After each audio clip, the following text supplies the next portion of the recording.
So I'm going to tell you a wee Irish shrimp pattern, or just a slight variant. I'm just going to add a wee bit of extra material, and this one's called the Mourne silver shrimp.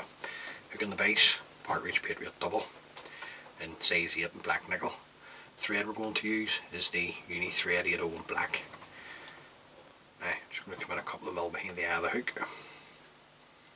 Just going to run on about 4 or 5 mil of thread. Just remove the waste tag of thread. The tag at the back is going to be an oval silver tinsel. Just going to use a size 14 for this.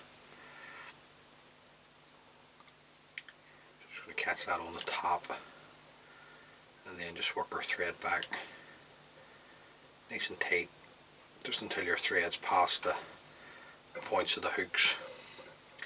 And then you can come around with, I take 4 turns.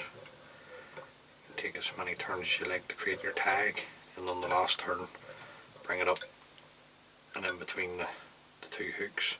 A couple of turns will catch that, and then we'll just come in and trim away the waste tag of oval silver. The tail, we're looking at golden pheasant, breast feather, dyed no, just natural. You can have it dyed red. Just have been tying some dyed red earlier on. This is just natural. So I'm just going to come around with a turn. Now, don't need to take turns of thread to catch that in. One turn, that's going to hold it for you on top, I believe anyway. Then I'm just going to come in and just stroke back just fold the tip back, bring your thread turns nice and tight over the top, and just keep a hold of your tip. Just makes it easier to come in and trim it away. Then we'll just fold these back, the fibres. Then we'll just take a turn,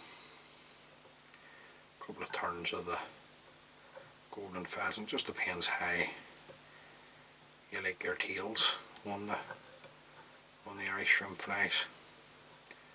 Some people like them sparse, others like them a wee bit beefier. Right, it's going to do me there, so I'm just going to follow this around with my thread. Just used up the whole feather, catching in the stem. Now I want to try and keep this rear body here as smooth as I can. So I'm just going to work my thread forward, keeping the stem in underneath. Come in, keeping your thread tight, break away the stem.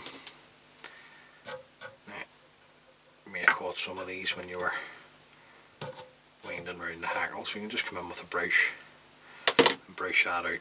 Now, that's looking nice, I like that. The body, I'm going to use for the rear and the front, an oval silver tinsel in size 15. Now, this is a medium. This is just to beef the body up a wee bit. You can use a small if you want. There's no issue using the small oval. Now I'm just going to catch this in underneath, work the thread down, tied up against the hackle. Now I'm going to show you something. See, because I've used the full hackle, see that wee bit of stem there? Don't be trying to cover it with your thread, because you'll just create a lump, and then when you go to wind your tinsel won't be on, won't go onto the hook as straight as you like. Don't try and cover it. There's no issue. The fish will not worry about it. Just work your thread up. Just bring my thread back up, sorry. Too busy doing a lot of slobbering. And then you're just looking, touching turns of the oval silver in size 15 up to create your rear body. It's going to do me there, so I'm just going to follow around with my thread, a couple of tight turns, and just come in and trim away the waste. Now I'm going to show you, you'll not notice that wee bit of stem. It's not going to do any harm. The fish won't worry about it. Just if you tie up onto that, that'll raise up higher, and then it'll just create a lump, and then your tinsel, you'll get frustrated because your tinsel will constantly slip. Anyway, that's what I do. So middle hackle, you're looking at red cock or hen hackle. Now, this is a saddle hackle, and I'm just trying to use an old red cape up that I have here, just to get it out of the way. I'm just going to come around, coming well down the tip here. Same again, just take a turn, fold the tip back, bring in your thread turn back up over the tip and the hackle. You can break that away. Now, you can come in with your scissors, just run it up the stem, fold those back. Now I'm looking 2 turns of this. Some people will ask, you know, when you're tying shrimp flies, particularly the Irish ones, which the beef are the best. It's me just maybe just being a wee bit biased. Rule of thumb, it depends on the fibre that you're using for your hackles. Depends on the quality of them. But 2 to 3 turns. Just depends on you too as a fly dresser or an angler, what way you like to dress them. Now keep them a thread tight. Want to do the same what I did with the golden pheasant. It seems like a wee bit of a pain, but this definitely will build you a stronger fly. Nice and tight. Break away the stem. Any wee fibres, you can just come in and just fold them back. This wee one there just doesn't want to behave itself.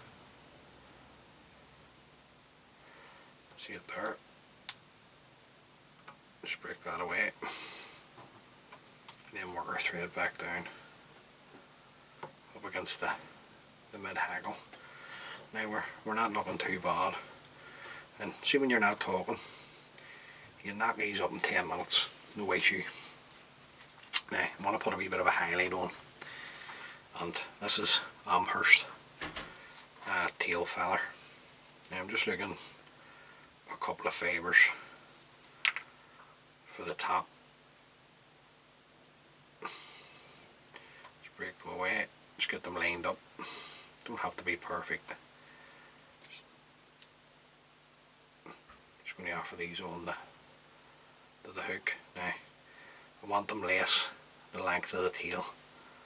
And I'm just going to come in, just hold them onto the hook, round with a pinching loop and a couple of turns now, just to see what way you're sitting.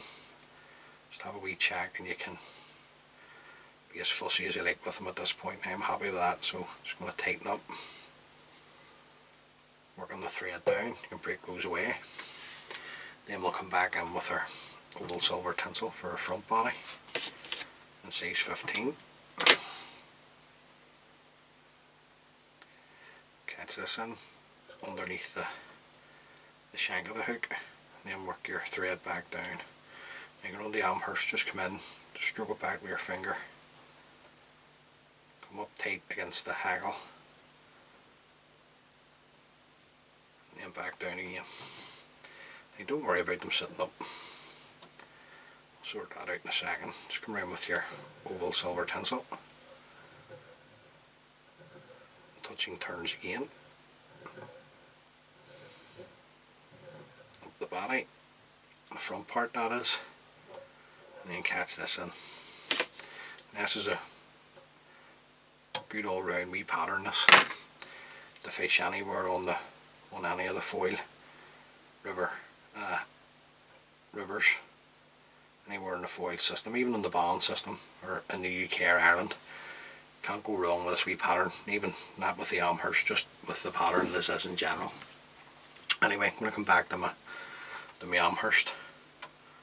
Looking two fibres this time. I want these ones married up.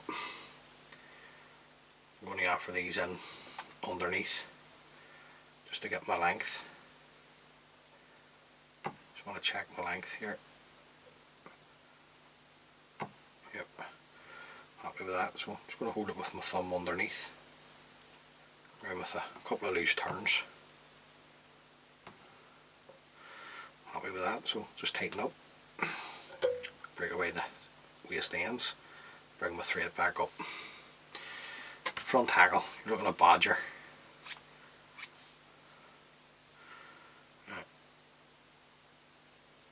Just coming down here to get the fibres that I want. Just another wee cape that's running done on me. Just looking to use up before I open up a new one. Catch that in, break away the stem,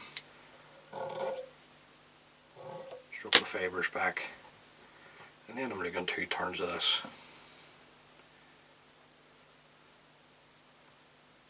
At the front.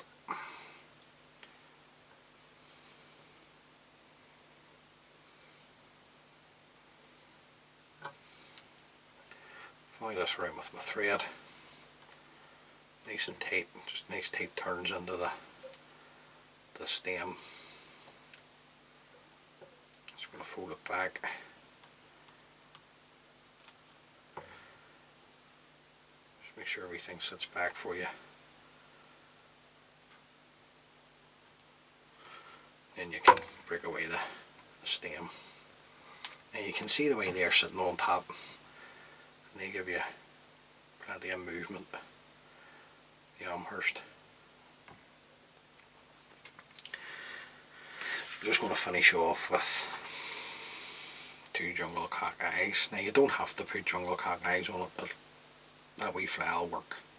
When I first started tan flies, I wouldn't have been in a situation where I would have had the means to purchase jungle cock cape. So when I tied my flies, basically all without jungle cock, you know, it didn't matter to me. I was catching fish, not loads of fish. I'm not an expert angler by any imagination, but still catching salmon, so it didn't really bother me. But once you get into using jungle cock, it's hard to stop it. But they do cost a fortune now. These are nice sizey eyes for the hook that you're going to use, which is a big hook in my eyes, a size 8. Now just come round with a couple of loose turns just to see what way you're sitting. Check the length. Right. Yep, you're dead on. Then any fibres that want to go forward, just fold it back. A couple of extra turns of thread just to tighten up. And come in and stroke them back. The stems of the jungle cock nice and tight. And then just work our thread back up over. And this will help create your head. Just keeping the thread nice and tight. We should be able to, we'll just cut these away, just because I've tied down onto the white part. Then we'll just come in and throw in a whip finish. Just tidying the head up at the same time here. Pull your thread nice and tight. Come in and trim away your tying thread. Now you can see the wee fly now. So first coat onto the head. Just a wee drop of super glue. Right the whole way right round. Just be careful not to touch your hackle, guys. You'll just ruin your hard work. And then I'll let that dry, and I'll always give them, the flies, 2 coats of varnish on the head. Now, that's the third one. So that's the other ones there. So look, without the Amherst, the Mourne silver is a fantastic fly. That's just a wee bit of an added extra. And you can dye your Amherst, so that's it there, dyed red. That's it there, dyed sunburst. And you can match it to your flies, but the white Amherst is really nice. Anyway, so hopefully you've got something from that wee tang, guys. Be a fish for salmon in the UK or Ireland. Tie a few of those up. Even if you're watching the channel and you're from the US or Canada, these wee flies will work anywhere. Irish shrimp patterns, universal, great flies. Anyway, until the next time, please stay safe, look after each other, look after your families, and I will see you on the next one.